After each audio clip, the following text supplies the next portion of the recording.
It was supposed to be just another drive. Cassandra Ellison, an Army general with over 2 decades of service, sat behind the wheel of her matte black Jeep Grand Cherokee, her fingers tapping lightly on the military-grade GPS mounted on the dashboard. She wasn't lost, but she was recalibrating her route. The back roads of Fort Mitchell were constantly under construction, and even with all her experience, she had to rely on her GPS to make sure she was on the right track.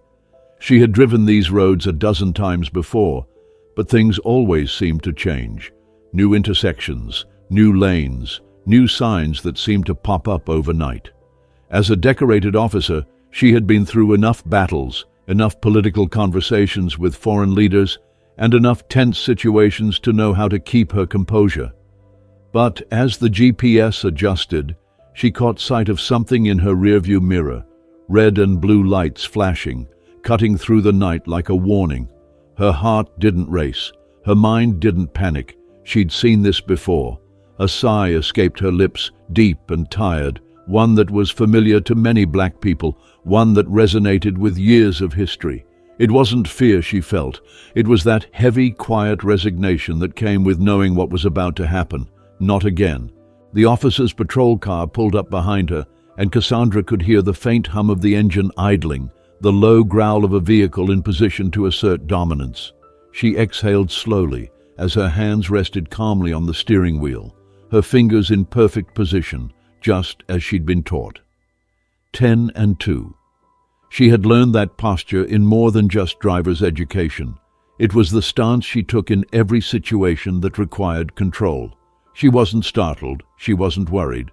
This wasn't a situation she couldn't handle, but that didn't mean she couldn't predict the outcome. The officer emerged from his car, and immediately Cassandra knew something was off.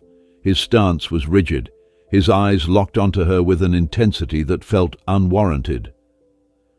Officer Brent Mallory's hand hovered just over his holster, a subtle but unmistakable indication that he wasn't approaching her as a driver. He was approaching her as a threat. It was an assumption that wouldn't be unusual in most parts of the country. She had learned long ago that in moments like these, appearances didn't matter. Even the title of general wouldn't be enough to change the way she was perceived in that moment. She already knew what was about to unfold. "Hands where I can see them," the officer barked. His voice was harsh, sharp, laced with an authority that was meant to intimidate, to assert control. But Cassandra, unfazed, simply kept her hands at 10 and 2, fingers gently tapping in a rhythm she had learned to control her heartbeat, to slow her pulse. Her face remained calm, composed. No flinching, no sudden movements. Just a steady, practiced calm that had been honed in the heat of war zones, boardrooms, and tense political meetings. She was no stranger to power struggles. She had fought for her place in the military, earning respect through years of service, through leadership and sacrifice. But here, on the side of a road in Georgia, none of that mattered. To Officer Mallory, she wasn't a general. She was just another black woman in a vehicle on a highway. And that was all he saw. "License and registration," Mallory demanded, his voice still dripping with suspicion. Cassandra didn't hesitate. She remained steady, still, and calmly responded, "I'm reaching for it now." No sudden movements. She slowly retrieved her documents from the glove compartment, her eyes focused on the action of her hands. She didn't make eye contact with him, not because she was afraid, but because she had learned long ago that doing so might escalate a situation that already held too much tension. She was the calm in the storm, trying to keep the moment under control, trying to stay within the boundaries of civility, while Officer Mallory was already looking for an excuse to escalate. She knew it wouldn't matter what she said or what documents she provided. She was just a black woman in a car, and that was enough to make her a target. Her registration was up to date. No issues, no reason for him to keep her stopped. But as Mallory glanced at the paperwork in his hand, he didn't acknowledge it.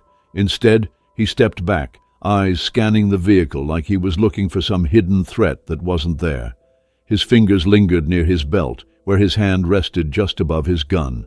His posture was still tense, full of the assumption that she was guilty of something. Cassandra watched him, her mind racing not with fear, but with a clear understanding of what was happening. She had been trained to handle situations like this. But what the officer didn't realize was that he had just made a career-ending mistake. He had pulled over not just anyone, but someone who could change the course of the next few minutes with a single phone call. "Step out of the vehicle," Officer Mallory ordered abruptly. The words came faster now, as though his mind was already made up. He wasn't going to let her off with a warning. Cassandra turned her head slowly, almost as if to confirm the absurdity of what was happening. The officer's orders were clear, but they didn't make sense. "I'm not under arrest," she stated firmly. Her voice was calm, but it was also firm.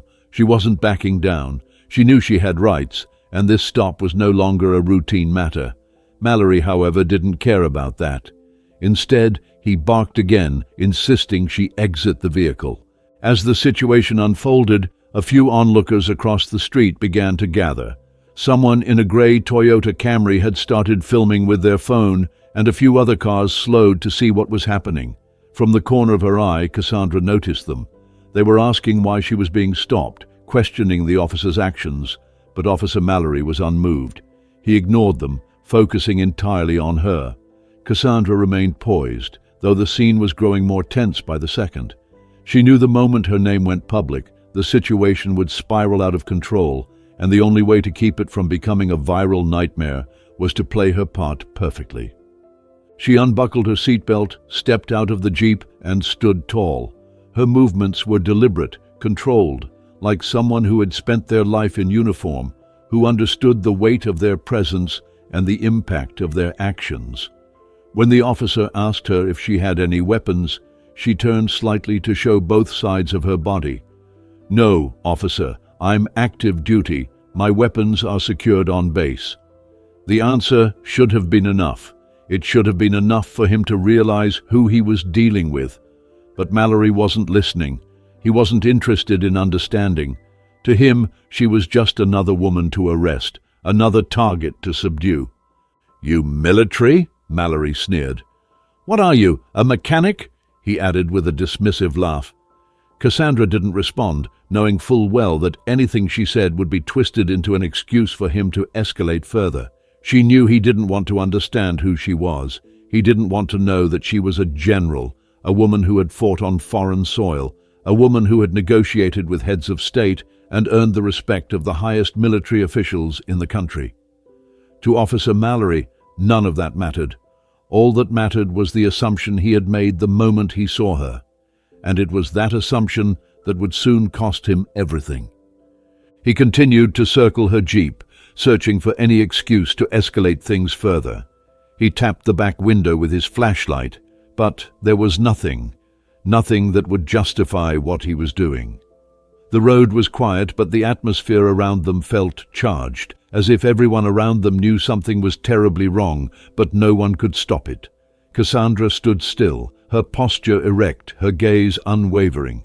She wasn't just a woman being wrongfully detained. She was a symbol of the systemic injustice that ran deeper than one officer, one stop, and she wasn't about to let this moment define her. It was just a matter of time before her call changed everything. Officer Mallory's insistence on escalating the situation was as clear as it was infuriating. He wasn't interested in listening. He wasn't interested in the calm demeanor she had maintained throughout the exchange. Cassandra knew, in that moment, that she had reached a point of no return. This wasn't just a traffic stop anymore. This was about something much larger. She could feel the shift in the air. Mallory's eyes remained trained on her like she was the enemy, even as she stood there, composed and fully within her rights. He had no intention of letting her go, no intention of treating her with the respect her rank demanded, and no intention of listening to her simple request to make a phone call. Instead, he moved to cuff her, to treat her like any other civilian, any other criminal on the side of the road, regardless of her military status, her accomplishments, or her history of service to this country. His hand tightened around her arm as he pulled her toward his cruiser, and it was then that she realized this wasn't going to be a misunderstanding. It was going to be a fight. Not a physical fight, but a fight for the truth. a fight for the dignity that was being stripped from her in real time. "Hands behind your back," Mallory demanded as he moved to cuff her.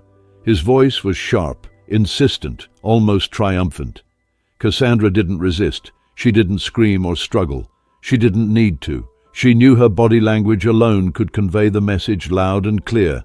Resisting wouldn't do anything but escalate the situation, and she wasn't going to give him that satisfaction. Instead, she stood tall, her back straight as the officer roughly placed the cuffs around her wrists, pulling them tighter than necessary. Her mind didn't race. It was steady, calm. Even as her body was pushed against the hood of her own car, even as she felt the weight of his hands pressing down on her, she remained in control. The onlookers across the street were filming, shouting, but none of them seemed able to intervene. They were just witnesses to something they couldn't stop. Cassandra took a deep breath. She wasn't helpless, she wasn't weak, and she wasn't going to let Officer Mallory make this moment one of humiliation or defeat. She had been through worse. She had seen and done things that few people could even begin to comprehend. This moment, though unjust, wasn't going to break her. It wasn't going to define her, but it was going to teach a lesson, whether Officer Mallory was ready for it or not. As he bent her over the hood of the Jeep, Cassandra didn't lose her composure. Instead, she allowed herself to feel the pressure of the moment, the unfairness of it all, but she didn't let it consume her. In fact, she let Mallory have his moment, let him feel like he had control, because he wouldn't have it for long. She knew that. And then it happened. The moment Cassandra had been waiting for, the moment that would change everything. She lifted her chin slightly, enough for her voice to carry, but not enough to provoke further hostility. "I'd like to make a phone call," she said. It wasn't a request anymore. It was a statement. She wasn't asking for permission. She was asserting a right that no one could take from her. The officer didn't immediately respond, probably because he didn't believe what she was implying. She wasn't just anyone. She wasn't just some random civilian or even a common criminal. She wasn't just an uncooperative woman. She was General Cassandra Ellison, one of the highest-ranking officers in the United States Army. And she knew that if he didn't understand that now, he would soon enough. He didn't immediately relent. Instead, he muttered something under his breath, clearly displeased with her calm response. "Oh, you'll call someone all right," Mallory sneered. "But you're not going anywhere." His words were dripping with contempt, but Cassandra wasn't fazed. She didn't rise to his challenge. She didn't respond with anger or frustration. She knew that was what he expected from her. A black woman pulled over, humiliated, angry and defiant. Instead, she gave him nothing. Just quiet, steady resolve. She wasn't about to let this officer or anyone else push her into a corner. And then, with her hands still behind her back, still held by the tight cuffs that dug into her skin, Cassandra made the call. It wasn't to a friend, a family member, or even someone on base. It was to someone who could turn the entire situation on its head, someone who would recognize her name, who would recognize the weight of her rank, and who would make sure that Officer Mallory understood just how much of a mistake he had made. She didn't need to say much. She didn't need to explain the situation in detail. Just a few words, a few numbers, and the name she gave were enough to send a ripple through the military system. It would take a moment, just a moment, for everything to change. As she hung up the phone, she didn't say anything to Officer Mallory. She simply stood there, her face calm, her posture still impeccable. She knew the storm was coming, but it wasn't coming from the clouds above. It was coming from Washington, D.C., from a place where her rank and name meant something, where her years of service weren't just numbers on a resume, but a legacy that would not be dismissed or ignored. She didn't have to wait long.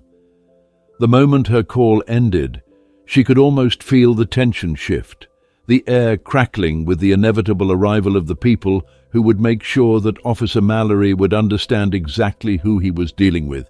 At first, Officer Mallory didn't seem to notice anything had changed. He continued to stand behind her, his hands still on her, his voice still dripping with condescension. But then something caught his eye. A car pulled up on the shoulder of the highway, a black sedan with tinted windows, its engine humming with a quiet intensity. The door opened before the car had even fully stopped, and a woman stepped out. She wasn't in uniform, but her presence was undeniable. Even from a distance, it was clear that she was someone important, someone who commanded respect. Officer Mallory seemed to hesitate, his posture shifting as the woman walked toward them, her every step measured, purposeful. It wasn't until the woman was almost upon them that Officer Mallory realized the magnitude of his mistake. She didn't introduce herself or make a big fuss. She simply walked past him, her eyes locked on Cassandra as though she knew exactly who she was. Without a word, she reached for the cuffs that bound Cassandra's wrists, and in one swift motion, she freed her. No keys, no hesitation, just a quiet, authoritative gesture that spoke volumes. Cassandra's wrists were sore from the cuffs, but she didn't rub them or show any sign of discomfort. Instead, she stood tall, unbroken, as the woman turned to face Officer Mallory. "You detained a 3-star general without verifying her identification," the woman said, her voice calm but firm. "You ignored a direct statement of rank and violated federal statutes regarding active military personnel. Do you have any idea what that means?" Officer Mallory opened his mouth, but the woman didn't let him speak. "Stop talking," she commanded. "Every word you say is digging the hole deeper." The officer blinked, his mouth moving but no words coming out. Cassandra stood quietly, her gaze fixed on Mallory, letting the moment sink in. She didn't need to say anything more. The weight of her presence, the weight of the situation, was more than enough. The mistake had been made, and now it was time for everyone to see just how far-reaching the consequences would be. She was no longer just a woman on the side of the road. She was General Cassandra Ellison, and Officer Mallory had just learned that the hard way. The situation had reached a boiling point, and yet it wasn't over. Officer Mallory, still in denial of the colossal mistake he had just made, remained steadfast, his posture brimming with arrogance. But Cassandra Ellison wasn't just another person caught in the wrong place at the wrong time. She wasn't the type to flinch or bend under pressure. As Officer Mallory continued to hold her with unnecessary force, dragging her roughly toward the back of his cruiser, the onlookers seemed to sense the weight of the injustice unfolding. People were starting to speak up, though their voices were small compared to the overpowering presence of Mallory's authority.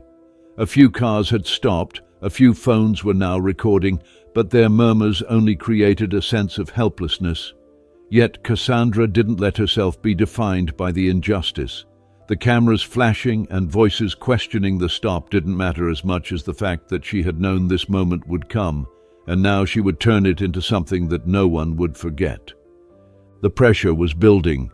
Cassandra's face remained composed, though her mind was already processing the next steps, already calculating the fallout, already deciding how to turn this moment into a fight that could move mountains. She felt the cuffs biting into her wrists, felt the heat of the asphalt beneath her boots as Officer Mallory roughly pushed her against the hood of her Jeep. He wasn't gentle. There was no professionalism in the way he handled her, no respect for the fact that she was a general, that she had served her country in places most couldn't even pronounce. But Cassandra wasn't rattled. She knew this fight wasn't about her. It was about the system that allowed this kind of behavior to persist, about the ingrained prejudice that came with assumptions based solely on race and appearance. As Officer Mallory continued to flounder in his own aggression, the sound of a vehicle pulling over caught Cassandra's attention. It wasn't another civilian stopping to question the scene. It was something more, something with the power to shift the tide. The car that pulled up was sleek, professional. Everything about it screamed authority. Cassandra's calm was unshaken, but she could feel the subtle tension in the air, the electricity that hummed when something big was about to happen. Her eyes narrowed slightly, not out of fear, but out of recognition. The woman who emerged from the car exuded a quiet power that instantly commanded respect. She wasn't dressed in military uniform, but there was no mistaking her presence. Cassandra knew exactly who she was, and she knew she wouldn't be alone much longer. The woman's steps were deliberate, calculated. Every movement echoed with authority, and her eyes locked on Cassandra without a moment's hesitation. She passed Officer Mallory without even acknowledging him, her gaze fixed firmly on the woman in handcuffs, and Cassandra felt a weight lift off her chest. This was the moment when Officer Mallory would finally be forced to recognize the massive error he had made. The woman didn't need to say a word. Her presence alone was enough. She reached Cassandra, and in one swift motion, the cuffs were off, freeing her with the precision of someone who had done this 1,000 times. The click of the cuffs being removed was like the sound of a door unlocking, a symbolic moment of freedom that transcended the physical act. Mallory, still standing with his mouth agape, stuttered as if he couldn't believe what was happening. He had no idea who the woman was, or perhaps he had underestimated her. He looked from the woman back to Cassandra as if waiting for an explanation, but none came. She didn't need to explain herself. She didn't need to justify her presence or her rank. She was Cassandra Ellison, and that was all that mattered. Without even glancing at Officer Mallory, the woman turned to face him. "You detained a 3-star general without verifying her identification," she said, her voice low, calm, but full of the weight of 1,000 unspoken truths. Mallory stood frozen for a moment, his mind clearly racing as he tried to process what was unfolding before him. "You ignored a direct statement of rank and violated federal statutes regarding active military personnel," the woman continued, the words slow and deliberate. "Do you have any idea what that means?" Mallory opened his mouth, but before he could say a word, the woman raised a hand, cutting him off with the sheer force of her command. "Stop talking," she said, her voice unwavering. "Every word you say is digging the hole deeper." Mallory, now completely flustered, took a step back. It was clear that the gravity of the situation was beginning to dawn on him. The certainty in the woman's tone, the sharpness of her words, left him with no room to maneuver, no space to defend his actions. The crowd that had gathered along the highway, some of them still filming, remained silent. They understood the moment as much as Mallory did. He had made a mistake, and the people around him weren't going to let him forget it. Cassandra stood tall, her back straight, her composure unshaken. She wasn't going to give him the satisfaction of breaking under his scrutiny, nor would she allow the system of racial injustice to define her. She had faced far worse than this, and she wasn't about to let it be the end of her. The air around them seemed to shift, as though the moment was no longer just about the traffic stop, no longer just about the officer's egregious mistake. It was about something larger, something that would reverberate across the country. Cassandra's mind raced, not with anger, but with determination. This wasn't just a fight for her. It was a fight for every person who had ever been wrongly judged, every person who had been mistreated, every person whose humanity had been denied simply because of the color of their skin. This moment, though painful, was going to be a catalyst. It was going to expose the truth, and it was going to be a reckoning. As Officer Mallory fumbled for words, unable to grasp the full scope of his mistake, the sound of an approaching helicopter echoed in the distance. The low, powerful chop of the blades grew louder, and even Mallory, who had been so sure of his own authority, could not ignore the heavy weight of its presence. The helicopter wasn't just any helicopter. It was a military helicopter, unmistakable in its precision and power. The sound of its approach felt like the rumble of something deep and unstoppable, like a storm that was finally breaking through the tension in the air. The moment Mallory realized what was happening, his eyes widened, and he took a step back, glancing at the helicopter now hovering just a few hundred yards away. He had no idea who had called, who had orchestrated this, but it didn't matter. His bluster and arrogance were no match for what was about to descend upon him. Cassandra stood silently, letting the situation unfold. She didn't need to explain herself. She didn't need to remind anyone of her rank or status. The truth of the matter was now unavoidable, and Officer Mallory was about to find out just how quickly a career could unravel when you made the wrong assumptions about the wrong person. As the helicopter touched down, sending a rush of wind through the surrounding trees and across the highway. Cassandra knew that this moment would mark the beginning of a new chapter, one that would force people to confront their biases, their assumptions, and the harsh realities of systemic injustice. The woman who had come to her aid now turned to Mallory, her eyes hard with resolve. The confrontation was over. The moment for explanations had passed. Mallory was about to learn just how high the stakes were when you mistook someone's rank for weakness, their quiet dignity for subservience. And as the woman in charge addressed him, there was no mistaking the power that lay just beneath the surface. The reckoning had come, and Officer Mallory was standing right at the heart of it. It wasn't long before the wheels of the military began to turn. Mallory had no idea who the woman was, or why she had arrived so quickly, but it didn't take long for the pieces to fall into place. Cassandra had made a phone call, a call that had reached the very highest levels, a call that would change everything. The moment was about to shift, and Mallory would soon realize just how badly he had misjudged the situation. The phone calls, the meetings, the commands from the highest echelons of power were already in motion. There was no turning back now. The storm had broken, and Officer Mallory was caught right in its path. The aftermath of what had happened on the highway was nothing short of overwhelming. The entire nation was now aware of the events that had unfolded, and the conversation surrounding them was impossible to ignore. The story spread like wildfire, first locally, then nationally, as the footage of Cassandra Ellison's unlawful detainment made its rounds on every major news outlet. Cassandra didn't seek this attention. She didn't want to be the face of a movement or the symbol of racial injustice. But in that moment, her name had been forced into the spotlight. It wasn't just the officer's blatant disregard for her rank or her rights. It was the deeper, more insidious reality that this kind of discrimination, this kind of racial profiling, was happening every single day, and for once, the world had a front-row seat to it. In the days that followed, the news was flooded with interviews, protests, and analysis. Cassandra's phone rang constantly, calls from reporters, politicians, even people she didn't know but who wanted to thank her for her calm, for her restraint, for the way she handled herself in the face of clear injustice.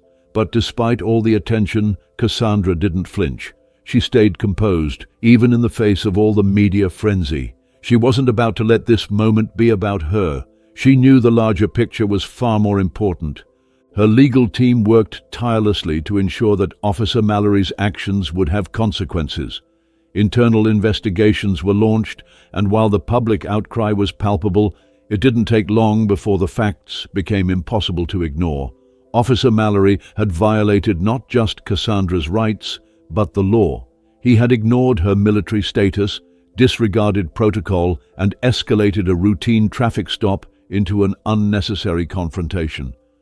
But it wasn't just about him. It was about the system that allowed such actions to take place in the first place. Cassandra didn't want to make this about one officer's mistake. She wanted to bring attention to the broader issue, the systemic racism that permeated law enforcement and the prejudice that often went unchecked. The nation was watching, waiting for her next move. But Cassandra knew this fight wasn't just hers. This was a fight for everyone who had ever been pulled over for no reason other than the color of their skin. This was a fight for the countless others who had been wrongfully targeted, harassed, or mistreated by law enforcement. The issue was bigger than one police officer, bigger than one incident. It was about changing the system, and that was exactly what she intended to do. Meanwhile, Officer Mallory's world was crumbling. His colleagues, once supportive of him, now avoided eye contact. The weight of the media attention was too much for him to handle.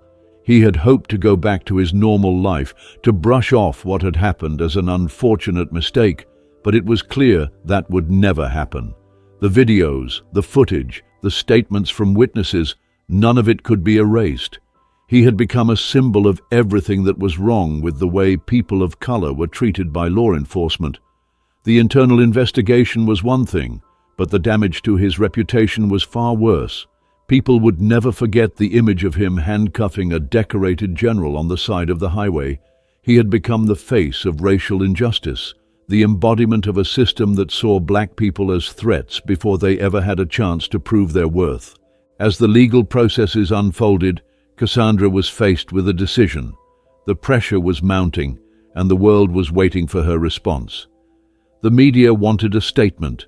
They wanted to know what she would do next, whether she would seek justice in the form of a lawsuit or if she would push for reform in the police department. But for Cassandra, it wasn't about retaliation. It wasn't about revenge. It was about making sure that what had happened to her didn't happen to someone else. The focus needed to shift from personal retribution to systemic change, and that's where the real work began. One evening, as she sat in the living room of her brother's brownstone apartment, surrounded by the quiet warmth of family, Cassandra reflected on the magnitude of everything that had happened. Elijah, her younger brother, sat across from her, his eyes filled with concern. He had been by her side throughout the ordeal, offering his support and love in the way only family can. But now, as the dust settled, the weight of the decision ahead was clear. She had to decide how to move forward, whether to keep this fight personal or turn it into something that could change the lives of countless others. "You sure you want to go public with this?" Elijah asked quietly, his voice full of concern. It wasn't a question about whether she was ready for the public attention, but rather whether she was willing to make this an issue for everyone. Cassandra paused, her fingers absent-mindedly tracing the rim of her coffee cup. It was a simple question, but one that carried a heavy weight. Was she ready to step into the spotlight and take on the system, or would she let the moment pass without making a true difference? "I didn't put this out there," Cassandra replied, her voice calm but resolute. "But it's out now, and now I have to choose how to respond. It's bigger than me." Elijah nodded slowly, a small smile pulling at the corner of his lips. "It's not about you anymore, Kat. It's about the system. The world needs to hear what you have to say." Her thoughts lingered on his words. It wasn't about her anymore. It was about making sure that what happened to her never happened to anyone else. The media had already made her the face of racial injustice, and while she didn't want that, she knew she could use the platform to demand change. She wasn't interested in making this about personal revenge, but the system that had allowed Officer Mallory's behavior to go unchecked needed to be held accountable.